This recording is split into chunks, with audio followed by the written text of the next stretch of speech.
Hello আমার my dear friend follower বন্ধুরা, দেখো সকাল সকালে আমি এক ভইরা চা বানাইতেছি। একারে মগ বইরা বালতি বইরা সবাই খাবো। এই যে আজকে সবার জন্য দুধ চা, শুধু স্বামীর জন্য না, বাচ্চাদের জন্য, আমার জন্য। তো যাবো ওই যে স্বামীর স্কুল থেকে পিকনিকে, সারাদিন যাতে স্বামীর মাথাটা একদম কুল কুল থাকে, সেই জন্য একটা ফাটাফাটি চা বানাবো স্পেশাল।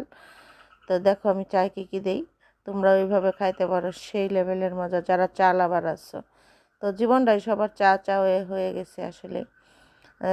নেত্রকোনা অঞ্চলে বেশিরভাগই এই চা চা চলে, বিশেষ করে আমাদের পরিবারে। ভাত খায় ওঠেও কবো চা দেবো। তো এই যে আমি আজকে কফি আর ওই যে ঝোলা গুড়ের কম্বিনেশনের চা বানাচ্ছি। আমরা গরিব হইলে কী হবে, মাঝে মাঝে এই যে আমাদের ওই যে কফি থাকে, কোট্টা ভইরা কফি থাকে। আর এই যে গুড় দিয়ে যারা যারা চা এখনও খাও নাই, তারা একবার ট্রাই করে দেখো যে কত মজা।